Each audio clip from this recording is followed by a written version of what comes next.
Hi everyone, ನಾನು ನಿಮ್ಮ ಅಮರ ನವಲಿ. ಹೇಗಿದ್ದೀರಾ ಎಲ್ಲರೂ? ನಾನಂತೂ ಸೂಪರ್ ಆಗಿದ್ದೀನಿ. ಇವತ್ತು ಒಂದು ಕತೆ ಮೂಲಕ ನಾನು ನಿಮಗೆ ಯಾವ ಥರ ಇದ್ದರೆ ಚೆನ್ನಾಗಿರುತ್ತೆ, ಯಾವ ಥರ ಇರಬೇಕು, ಇದ್ದರೆ ನಮಗೆ ಒಳ್ಳೆಯದು ಅಂತ ಹೇಳೋಕ್ಕ ಈ ಒಂದು ಕತೆ ಮೂಲಕ ಎಕ್ಸಾಂಪಲ್ ಆಗಿ ತೊಗೊಂಬಂದಿನಿ ಒಂದು ಕತೆನ. ಏನಪ್ಪ ಅಂತಂದರೆ, ಒಂದು ಆನೆ ಇರುತ್ತೆ.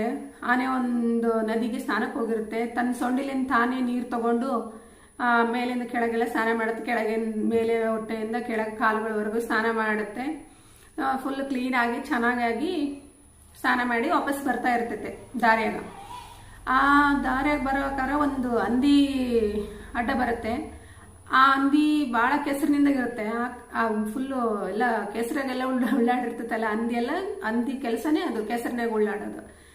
ಆವಾಗ ಆ ಹಂದಿನ ನೋಡಿ ಆನೆ ಸೈಡಿಗೆ ಹೋಗ್ಬಿಡುತ್ತೆ, ಅದಕ್ಕೆ ದಾರಿ ಬಿಡುತ್ತೆ. ಅವಾಗ ಆ ಹಂದಿ ಏನೋ ಸೈಡಿಗೆ ಅದು ಆನೆ ದಾರಿ ಬಿಡುತ್ತಲ್ಲ, ಈ ಹಂದಿ ಕೂಡ ತನ್ನ ಪಾಡಿ ತಾನು ಬಂದ್ಬಿಡುತ್ತೆ. ವಾಪಸ್ ಬಂದು ಏನು ಹೇಳುತ್ತೆ ಅಂದರೆ, ಅವಾಗ ಏನು ಹೇಳುತ್ತೆ, ಫ್ರೆಂಡ್ಸ್ಗಳಿಗೆಲ್ಲ ಕರೆದು, ನೋಡಿದ್ರ ಆನೆ ಅಷ್ಟು ದೊಡ್ಡ ಆನೆ, ಅಷ್ಟು ಶಕ್ತಿಶಾಲಿ ಆನೆ, ನಾನು ನೋಡಿ ಎಷ್ಟು ಭಯಪಡ್ತು, ನನಗೆ ದಾರಿ ಬಿಡ್ತು ನೋಡಿದ್ರ, ನೋಡಿ ಇನ್ನು ಮುಂದೆ ನೀವು ನನಗೆ ರೆಸ್ಪೆಕ್ಟ್ ಕೊಡಬೇಕು ಅಂತೆಲ್ಲ ಅಂತತೆ. ಆವಾಗ ಆನೆ ಫ್ರೆಂಡ್ಸ್ ಎಲ್ಲ ಕೇಳ್ಕೊತಾರೆ. ಇದು ಹಂದಿ ಹೇಳೋದೆಲ್ಲ ಕೇಳಿಸ್ಕೊಂಡು ಹೋಗಿ ಆನೆಗೆ ಹೇಳುತ್ತೆ, ನೀನು ಯಾಕೆ ಎದುರ್ಕೊಂಡು ದಾರಿ ಬಿಟ್ಟಿಯ ಹಂದಿ ಮರಿಗೆ? ನೀನು ಯಾಕೆ ಇಷ್ಟು ಬಲಿಷ್ಠವಾದ, ನೀನು ಅವನಿಗೆ ಯಾಕೆ ದಾರಿ ಬಿಟ್ಟು, ನೀನು ಹಿಂಗೆಲ್ಲ ಅನ್ಕೊಂಡಿದ್ದಿಲ್ಲ ನಾನು ಅಂತಂದು ಅವು ಅಂತವೆ. ಅವಾಗ ಆನೆ ಅಂತೈತಿ ಮುಗುಳ್ನಾಗತ್ತೆ, ಹೇಳುತ್ತೆ, ಇಲ್ಲ ನಾನು ಅವನಿಗೆ ಎದ್ರಕೊಂಡೆಲ್ಲ ದಾರಿ ಬಿಟ್ಟಲ್ಲ, ಅವನೇನು ಒಂದು ಕೀಟ ಇದ್ದಂಗೆ, ನನ್ನ ಕಾಲಲ್ಲಿ ಹಾಕಿ ತುಳಿದ್ರೆ ಅವನು ಅವಾಗೆ ನುಚ್ಚು ನೂರಾಗಿ ಹೋಗ್ತಾನೆ, ಸತ್ತಾಗಿ ಹೋಗ್ತಾನೆ. ಅದಕ್ಕಂತ ದಾರಿ ಬಿಟ್ಟಿಲ್ಲ, ನಾನು ಆಗ್ತಾನೆ ಸ್ನಾನ ಮಾಡಿ ಬಂದಿದ್ದೆ. ಅವನು ಫುಲ್ ಕೆಸರಿನಾಗೆಲ್ಲ ಉಳ್ಳಾಡಿ ಬಂದಿದ್ದ. ಅವಾಗ ನಾನು ಅವನ ಪಕ್ಕಕ್ಕೆ ಹೋದ್ರೆ ನಾನು ಮತ್ತೆ ಗಲೀಜಾಗ್ಬಿಡ್ತೀನಿ, ಆ ಕೆಸರೆಲ್ಲ ನನಗೆ ಅಂಟ್ಕೊಳ್ಳುತ್ತಂತ ಹೇಳಿ ನಾನು ಅವನಿಗೆ ದಾರಿ ಬಿಟ್ಟೆ. ಇಷ್ಟೇ ವಿನ ನೀವೆಲ್ಲ ನನ್ನ ತಪ್ಪಾಗಿ ತಿಳ್ಕೊಬೇಡ್ರಿ. ನೀವು ಅವನಿಗೆ ಎದುರಬೇಕಂತನಿಲ್ಲ, ನಾನು ಏನು ಎದುರ್ಕೊಂಡಿಲ್ಲ. ಕೆಸರು ಇದ್ದದಕ್ಕೆ ನಾನು ಅವನಿಗೆ ದಾರಿ ಬಿಟ್ಟೆ. ಅವನೇನೋ ಕೊಚ್ಕೊಳ್ಬಿಡಿ, ಅಜ್ಞಾನಿ ಅವನು ಅಂತಾನೆ. ಈ ಕತೆ ಮೂಲಕ ಇಷ್ಟೇ ಇದು ಕತೆ. ಈ ಕತೆ ಮೂಲಕ ಏನು ಹೇಳ್ತಾ ಇದ್ದೀವಿ ಅಂದರೆ, ಅಜ್ಞಾನಿಗಳು ಇರ್ತಾರಲ್ಲ ಕೆಲವರು, ಅವ್ರು ನಾವೇ ಗ್ರೇಟು, ನಾವೇ ಇದು ಒಂದು ಕೆಲವು ಎಷ್ಟು ಹಠ ಇರುತ್ತಂದ್ರೆ ಅವ್ರಿಗೆ ನಾವು ಹೇಳಿದ್ದೆ ಕರೆಕ್ಟು, ಇನ್ನೊಬ್ರು ಮತ್ತೆ ಕೇಳಿಸ್ಕೊಳಕ್ಕೆ ಇಷ್ಟಪಡ್ತಾರಲ್ಲ. ಹಾಗಾಗಿ ಆ ಅಜ್ಞಾನಿಗಳ ಜೊತೆ ವಾದ ಮಾಡೋಕ್ಕಿಂತ ನಾವು ಮೌನವಾಗಿರೋದೇ ಒಳ್ಳೆಯದು, ಸೈಡ್ಗೆ ಹೋಗ್ಬಿಡ್ಬೇಕು. ಅಂದರೆ ಇಲ್ಲೊಂದು ಹೇಳ್ತಾರೆ ಒಬ್ರು ವೇದಾವಿ, silence is the best weapon in this world.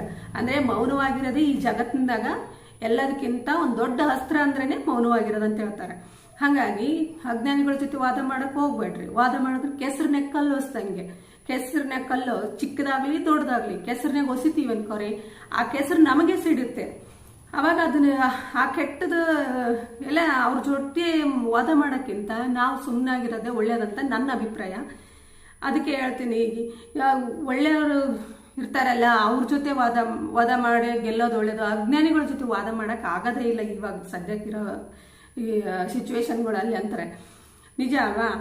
ಹಂಗಾಗಿ ಸೈಲೆಂಟ್ ಆಗಿದ್ದು ಧೈರ್ಯವಾಗಿದ್ದು ನಾವೇನು ಅನ್ಕೊಂತೀವಿ, ನಮ್ಮದು ನಾವು ಒಂದು ಗುರಿ ಇರುತ್ತೆ, ನಮ್ಮ ಗುರಿಯಲ್ಲಿ ನಾವು ಸಾಗ್ತಾ ಇರಬೇಕು.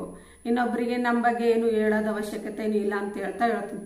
ಇದು ನನ್ನ ಅಭಿಪ್ರಾಯ. ನಿಮಗೂ ಇಷ್ಟ ಆಗುತ್ತಾ ಇಲ್ಲ ಗೊತ್ತಿಲ್ಲ, ಬಟ್ ಮೌನ ಆಗಿರೋದೇ ಒಳ್ಳೆಯದು. Silence is the best weapon in this world. ಇದು ನನಗಂತೂ ತುಂಬ ಇಷ್ಟ. ನಾನು ಆದಷ್ಟು ಮೌನವಾಗಿರೋಕ್ಕೆ ಇಷ್ಟಪಡ್ತೀನಿ, ಮಾತಾಡ್ತೀನಿ ಇಲ್ಲ ಅನ್ನಲ್ಲ, ಬಟ್ ಆದಷ್ಟು ಕೆಲವರು ಅಹಂಕಾರಿಗಳಿರ್ತಾರೆ, ಅವ್ರ ಜೊತೆ ವಾದ ಮಾಡಿಬಿಡ್ದಂತ ಇತ್ತೀಚೆಗೆ ಬುದ್ಧಿ ಬಂದಿದೆ ನಮಗೆ. ನಾನು ಹಾಗೆ ಇರ್ತಿದ್ದೀನಿ. ಇದು ನಿಮಗೆ ಇಷ್ಟ ಆಯಿತು ಅಂತ ಅನ್ಕೊತೀನಿ. Thank you, bye.